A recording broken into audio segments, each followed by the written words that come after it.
It's like, oops. Yeah. Now we got Milio, Xayah. That's not what you want. Although, it does help Xayah have that little bit of extra range, gives you the ability to stop Annie from having a good time. Of course, we've always said that Milio into Annie very strong. Into Counter-Strike also pretty good, so I kind of like it here. Although, doesn't give you any... If you do put on heavy pressure, you're going to get caught by the Viego eventually. Well, they're going to dive in. The Counter-Strike is going to be following the flash there as they also get the stun. Ult comes through, and that is First Blood going over to Canyon. Bertle just trying to exert too much of that rumble. As D+, they do disengage. Now they're going to have to look for it once again. They're not giving Closer any opportunities to go for any poke, as a teleport can be used from Bertle to get him back in. But he still doesn't have Equalizer. There is the backline access that we were talking about. Deft with the Killer Instinct, and they lock down Closer. Teddy has nowhere to go, has to flash over the wall, and Bertle is going to follow him. Voidseeker not D+, but I think they still got this on lock. They certainly should, as Bertle didn't go back, actually. They do manage to grab this second dragon, but it looks like it's just not going to be a thing. Showmaker getting equalized as the grand entrance comes in, and Bible says, cool equalizer, allow me to skirt over the top of it. And another ult from Willa here as well. And they do manage to lock down the Rakan. He does go very low. Will they be able to actually get the kill? He has a grand exit, and Showmaker just turns it around. And Liv Sandbox sometimes it's the whole situation after heroically blocking the ult for them, as Bertle might just be dead here. Bible just going to run at him, and he does overheat, and you know, he does do a bit of extra damage and stuff like that, but he's dead, guys. There we go. Canyon going to be able to lock down that kill. In the meantime, Canner is taking care of this top outer turret.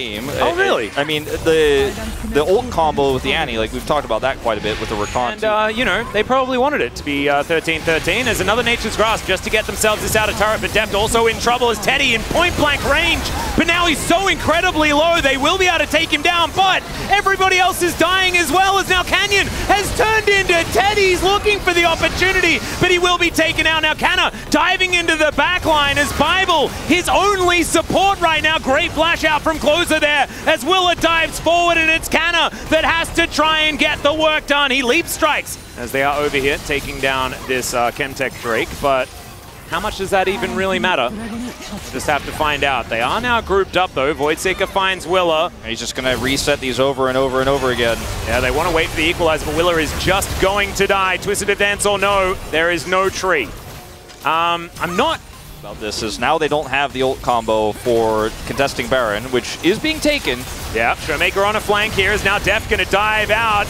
They avoid the equalizer almost completely, but Deft has to flash to get out away from Teddy, who is trying to be a fountain laser. They don't find the Void Seekers now, but Bible is trying to run away, and the rest of his team will turn up to save him. Featherstorm comes down, and Deft says, all right, that's my opportunity, and they're able to take him down. Now Bertle and Will even begin to touch what Liv Sandbox tried to do there.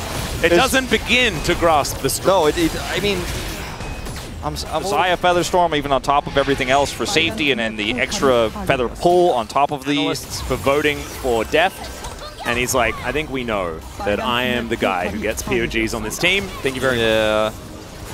And Teddy is the main character. Teddy's sitting over here like, I am the Kaisa counter as he ults down to just win the game.